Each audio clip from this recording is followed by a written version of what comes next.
제목은 세상 속의 그리스도인입니다. 세상 속의 그리스도인.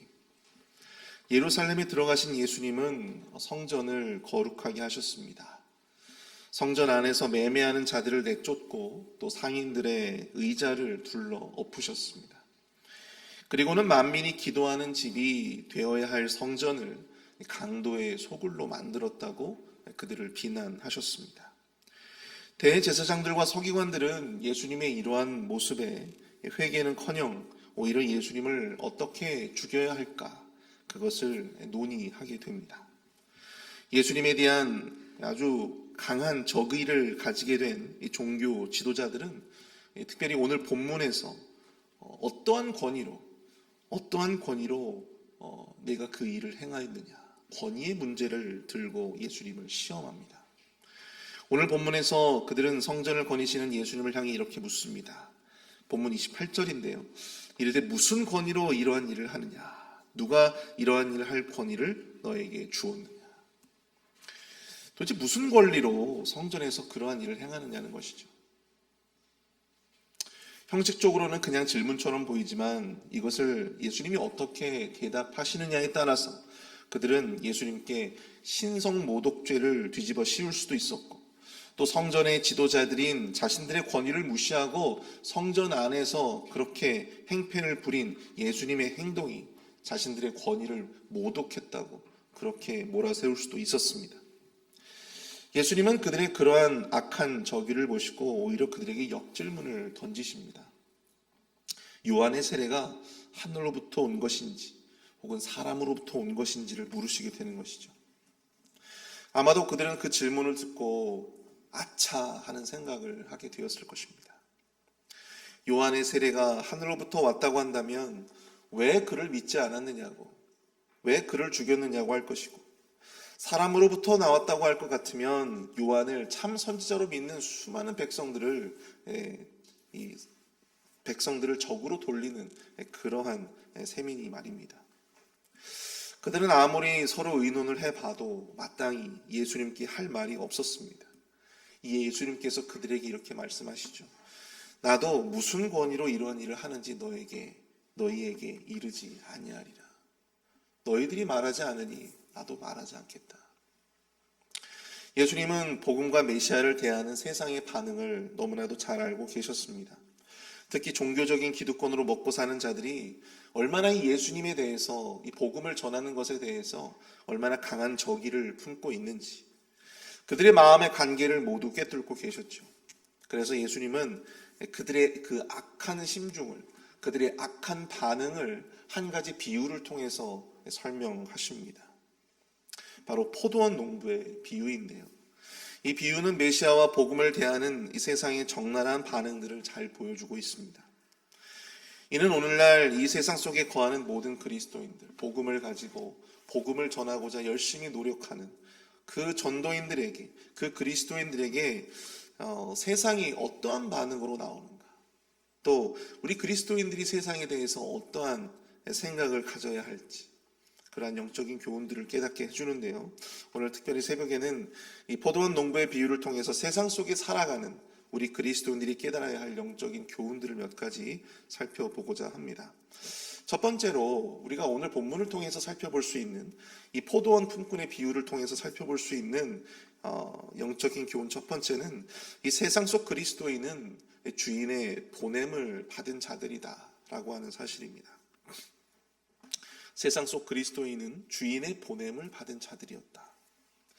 오늘 본문 1절에서 한 사람이 포도원을 만듭니다. 그리고 그것을 농부들에게 세를 주고 타국으로 떠나게 되죠. 소위 그들이 포도원의 소작농들인 것입니다. 주인의 포도원을 소작하고 일정의 소출에 대한 세금을 주인에게 납부하는 그러한 형식으로 농사를 짓는 것이죠. 어느 날 때가 이르러 주인은 농부들로부터 이 포도원 소출에 대한 세금을 받기 위해 자신의 종을 보내게 됩니다. 그러나 그 소작농들은 주인의 종을 심히 때리고 또 능욕하고, 심지어는 그 종들 가운데 일부는 죽임을 당하기까지 했습니다. 여기에 등장하는 종들이 바로 누구입니까? 바로 우리 하나님께서 이 세상 가운데 보내신 바로 그리스도인들의 모습입니다. 하나님께서 이 세상을 위해 보내신 종이 바로 우리들인 셈이죠.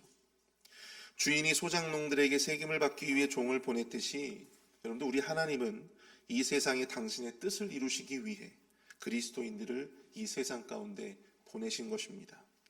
그러므로 우리는 이 하나님의 뜻을 이루기 위한 사명을 가지고 지금 이 세상 속에 속해 있다라고 하는 것입니다. 여기서 우리가 중요하게 기억해야 할 것은 종이 주인으로부터 분명한 명령을 받아 보냄을 받았다라고 하는 사실이에요. 그냥 이 세상 가운데 우리가 그냥 이 세상 가운데 살기 위해서 온 것이 아니고요. 바로 하나님의 분명한 뜻, 하나님의 분명한 명령을 받고 이 세상에 사명자로 온 것이다라고 하는 사실입니다. 종들의 사명이 무엇이었겠습니까?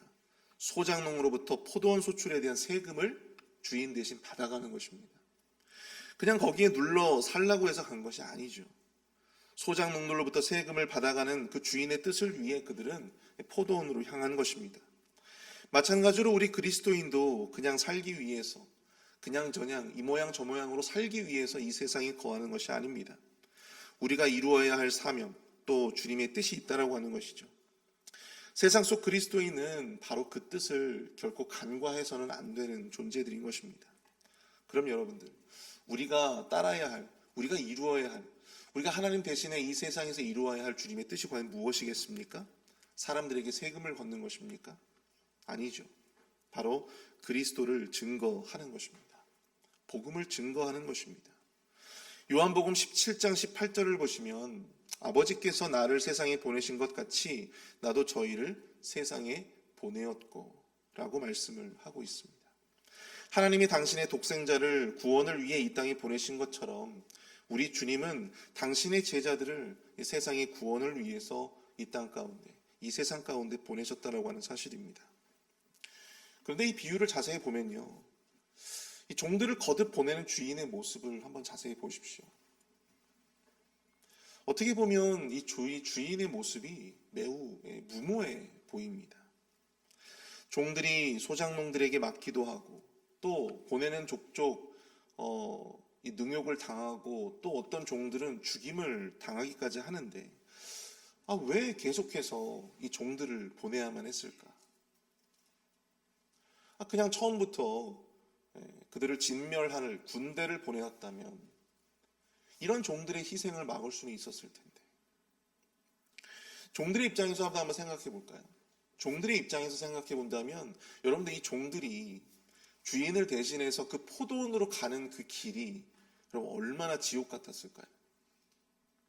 내가 가는 지금 이 길, 이것이 어떻게 보면 내 일생의 마지막 길이 될 수도 있는 그런 상황이잖아요. 그럼에도 불구하고 그들은 그 길을 그저 묵묵하게 걸어갔습니다. 때로는 너무나도 무모해 보이고 때로는 너무나도 비효율적으로 보이는 바로 그 일에 주인의 뜻을 위해 그들은 그 길을 묵묵하게 걸어갔던 것이죠. 여러분 함흥차사라고 하는 말을 들어보신 적이 있으시죠? 함흥차사. 누군가 보냈는데 아무런 기별도 없고 반응도 없을 때 우리가 뭐라고 이야기합니까? 함흥차사다 그렇게 이야기를 하잖아요. 조선을 개국한 태조 이성계가 일찌감치 왕위에서 물러나서 아들 정종에게 왕위를 물려줍니다. 그런데 그 정종의 동생이었던 태조 이성계의 이 5번째 아들이었던 이방원이 1차, 2차 왕자의 난을 일으키게 되죠. 그리고 훗날 자기 스스로 왕이 됩니다.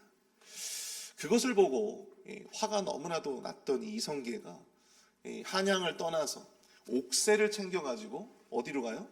함흥으로 가게 됩니다. 당시 조선의 왕은 명나라 황제의 이 허락이 없이는 왕으로서 인정을 받을 수가 없었습니다. 그런데 명나라 황제는 옥새도 없는 왕을 나는 왕으로 인정할 수 없다 그렇게 밝히게 되죠. 속을 끓고 있었던 이 태종 이방원이 자기 아버지의 마음을 누그러뜨리기 위해서 차사들을 보내게 됩니다. 한마디로 사신들을 보내게 되었다고 하는 거죠. 근데 이 차사들을 보내는 족족 이 이성계가 화를 쏴서 죽였던 것이죠. 그래서 가는 차사들마다 결국 돌아오지 못하고 그곳에서 생을 마감하게 되었습니다. 계속해서 그런 일이 벌어지니까 나중에는 어떤 일이 벌어집니까? 함흥으로 가는 차사가 되지 않기 위해서 뇌물을 쓰는 사람들도 있고, 또 그 길을 어떻게든 피하기 위해서 노력하는 사람들의 모습들이 보였다라고 하는 사실이죠. 그들이 왜 그랬겠습니까? 자신의 삶을 위해서 그 무모해 보이는 그 일에 자기의 목숨을 버리고 싶지는 않았기 때문입니다. 무모해 보이고 또한 효율적이지 않아 보이는 바로 그러한 모습이라 할지라도 여러분, 마땅히 차사라면 그 길을 걸어가야 하는 것이 바로 그들의 사명이었습니다. 바로 이 본문에 나와 있는 이 종들의 사명도 그러했다라고 하는 사실이죠. 얼마나 두려웠을까, 또 얼마나 불안했을까. 그럼에도 불구하고 그들은 가야 했습니다. 하지만 우리의 삶의 모습들을 보면 우리는 살면서 하나님의 뜻을 이루고 또 그 부담스럽고 또 그 무모해 보이고 그 두려운 그 길을 온전히 걸어가기보다는 그것보다는 내 목적과 내 뜻을 우선하여 살아갈 때가 더 많이 있음을 보게 됩니다. 세상 속에 살아가고 있는 나머지 우리가 마치 이 세상에 속한 사람인 것처럼 그렇게 착각하기 때문입니다.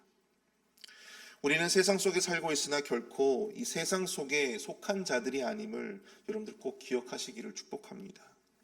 결코 우리는 세상에 속한 자들과 같지 않다라고 하는 사실을 여러분들 기억하십시오. 우리는 주인의 보냄을 받은 종입니다. 우리는 세상에 속한 자들의 삶의 목적을 그래서 따를 수가 없는 것입니다. 우리는 세상에 속한 자들의 삶의 가치를 그래서 따를 수가 없는 것입니다. 이 세상에 하나님 나라가 임할 수 있도록 복음을 전하고 또 그리스도를 증거하는 우리가 그 일에 우리의 삶의 가치를 우선하여 두어야 한다고 하는 사실이죠. 오늘 오후 2시에 우리는 주인의 명을 받은 종의 모습으로 노방 찬양 전도를 떠납니다. 그곳에 어떤 사람들이 있을지 저는 알 수 없습니다. 어떤 일들이 일어나게 될지 우리는 알 수 없습니다. 다만 우리는 그곳에 주인의 명대로 찬양을 할 뿐이고 주인의 명대로 복음을 전할 뿐입니다. 어쩌면 비유에 나오는 소작농들처럼 우리를 향해서 대적하는 또 우리를 방해하는 사람들도 있을 수 있습니다. 그러나 두려움보다는 기대가 우리 안에 더욱더 커질 수 있게 되어지기를 축복합니다. 찬양을 하며 복음을 전하는 우리의 모습 속에 자연스럽게 우리 스스로 세상과 내가 다름을 느끼실 수 있게 되기를 축복합니다. 우리가 세상에 속한 자가 아니라 세상을 위해 주님으로부터 보냄받은 자들이라고 하는 이 사실, 우리가 세상 일 사느라 세상 사느라 바빠서 놓치고 있었던, 우리가 세상 사느라 바빠서 착각하고 있었던 그 영적인 진리를 우리가 그 자리에 함께함으로 온전히 다시 한번 우리의 마음 가운데 그 뜨거움이 또한 그 열기를 온전히 우리가 경험할 수 있게 되어지기를 축복합니다. 아무쪼록 많은 분들이 함께 그 현장 속에서 우리를 보내신 하나님의 역사하심을 온전히 경험하시는 그런 은혜의 자리가 될 수 있기를 축복합니다. 두 번째로 우리가 이 본문의 내용을 통해서 살펴볼 수 있는 두 번째 영적 진리는 세상 속 그리스도인은 이 세상의 반대를 각오해야 하는 자들이다라고 하는 사실입니다. 세상 속 그리스도인은 세상의 반대를 각오해야만 하는 자들입니다. 오늘 본문의 비유를 보시면 주인이 종들을 보낼 때마다 소작농들의 반응이 점점 거세짐을 보게 되죠. 세금은 고사하고 종들을 심히 때리고 머리에 상처를 내고 능욕하고 심지어는 죽이기까지 했습니다. 마지막에는 주인의 유산을 노리고 그의 아들, 특별히 주인의 사랑하는 아들까지도 잡아 죽여서 포도원 밖에 버리기까지 했습니다. 이성적인 사람들이라면 도무지 할 수 없을 법한 그런 일들을 지금 이 비유 속에 있는 이 포도원의 소작농들이 지금 범하고 있는 것이죠. 그런데 문제는요, 이것이 비유 속의 문제가 아니라 현실에서 그대로 그 일이 버젓이 벌어지고 있었다라고 하는 사실입니다. 하나님이 복음을 위해 자신의 종들을 보냈음에도 불구하고 하나님께서 여러 선지자들을 보내고 세례 요한과 같은 자들을 보냈음에도 불구하고 당시 많은 유대인들과 종교 지도자들은 회개는커녕 오히려 세례 요한을 죽였다라고 하는 사실이죠. 게다가 하나님이 자신의 독생자 예수 그리스도를 세상을 위해 보내셨음에도 불구하고 바리새인과 종교 지도자들은 오히려 그를 잡아서 십자가에 매다는 그러한 악한 일들을 그들은 버젓이 행했다라고 하는 사실입니다. 디모데후서 3장 12절에서 사도 바울은 이렇게 말씀하고 있습니다. 무릇 그리스도 예수 안에서 경건하게 살고자 하는 자는 박해를 받으리라. 또한 요한복음 15장 20절을 보시면 내가 너희에게 종이 주인보다 더 크지 못하다 한 말을 기억하라. 사람들이 나를 박해하였은즉 너희도 박해할 것이요 내 말을 지켰은즉 너희 말도 지킬 것이라. 주인의 아들을 핍박한 자들은 분명 주인의 종들을 핍박하게 될 것입니다. 이것이 세상이라고 하는 것이죠. 하나님의 아들조차도 이 십자가에 죽인 그들이 그의 제자들은 핍박하지 않겠습니까? 예전에 의성 슈바이처가 이러한 말을 한 적이 있어요. 사명자의 길에 돌들이 떨어져 있다고 해서 사람들이 그것을 치워줄 거라 기대하지 마라.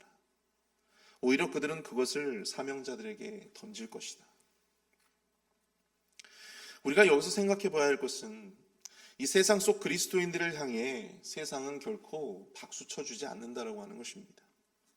오히려 그들을 향해 반대하고 돌을 던지고 또한 그들을 핍박할 것입니다.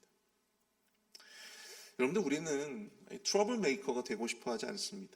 저도 그렇고요.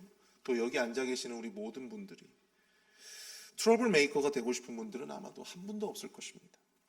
이왕이면 좋은 사람이고 싶고, 이왕이면 사람들에게 칭찬받고 박수받는, 인정받는 좋은 목사이고 싶고, 또 좋은 그리스도인이고 싶고, 세상의 인정과 박수를 받고 싶어 할 것입니다.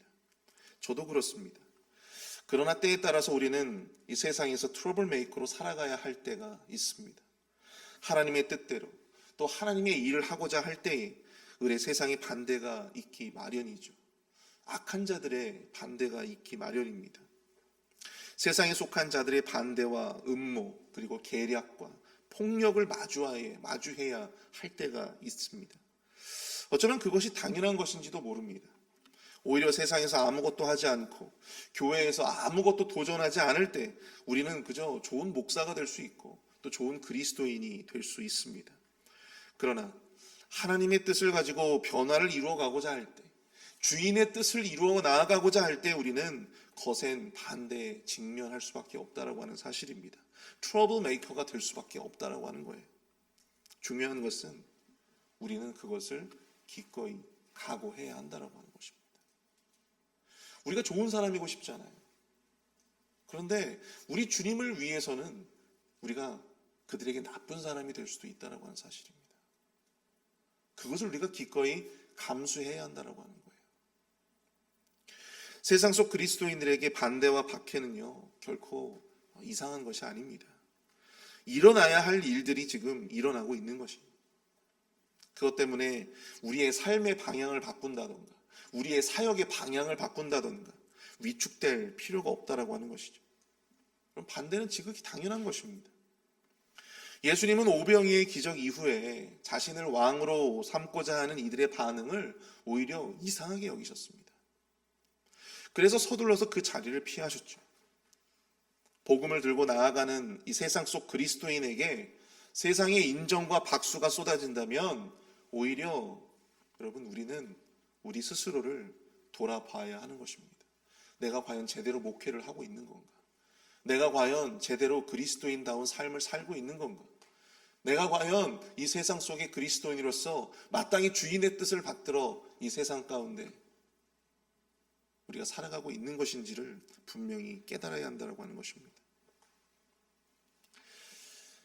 정말 제대로 된 방향으로 가고 있는 것이 맞다면 아마도 우리가 하는 그 모든 일에 여러분들은 반대와 또 사람들의 공격을 직면하게 될 것입니다. 예전에 저는요, 이 교회에서 이 사람들이 나를 인정해주고 좋아해주고 박수 쳐주면 그게 좋은 목사라고 생각을 했어요. 마땅히 목사는 그래야 한다고 생각을 했습니다. 그러나 여러분 그렇게 해도 변하는 것은 아무것도 없더라고요. 교회가 변하는 것도 아니고 또 성도들의 삶이 보다 더 나은 거룩한 삶으로 변화하는 것도 아니었습니다. 저는 그때 나는 그냥 아무것도 하지 않았구나라고 하는 생각을, 그런 반성을 한 적이 있습니다. 여러분, 우리가 아무것도 하지 않으면요, 세상이 우리를 건들지 않습니다. 제가 예전에 한번 설교를 통해서도 말씀드린 바가 있어요. 사탄이 더 바쁩니다. 여러분. 사탄도 바빠요. 아무나 건들지 않습니다. 뭔가 좀 열심히 해보려고 하고, 뭔가 좀 하나님의 뜻대로 나아가고자 하는 그런 사람들을 자꾸만 건드리고, 그런 사람들을 공격하고, 그런 사람들을 반대하게 되어 있다고 하는 사실이에요. 사랑하는 성도 여러분, 주님 뜻대로 살아보려고 열심히 노력하고 있음에도 불구하고 주변의 뜨뜻미지근한 반응 때문에 힘드신 분들이 계십니까? 나름 열심히 신앙생활을 해보려고 하는데 주변의 반대와 심지어는 미움과 또한 질시를 받는 일 때문에 고통스러워하시는 분들이 계십니까? 그런데 여러분, 당연한 것입니다. 사명을 가진 그리스도인들의 삶에 당연히 반대와 공격은 너무나도 당연한 것입니다. 지금 여러분들은 종의 길을 너무나도 잘 가고 계신 줄로 믿습니다. 주의 길을 가는데 오히려 험한 환난이 더 많은 것 같아서 마음고생하시는 분들이 있으시다면, 그럼 주님의 특별한 위로가 여러분들에게 있게 되시기를 축복합니다. 영적으로 탈진하고 허기진 엘리야를 하나님이 천사를 보내 위로하셨던 것처럼, 여러분, 이 시간, 이 세상의 반대에 주저앉아 영적으로 육적으로 힘들어하는 모든 주님의 사명자들, 또 세상 속 그리스도인들에게 이 하나님의 위로하심이 충만하게 되시기를 축복합니다. 함께 기도하겠습니다.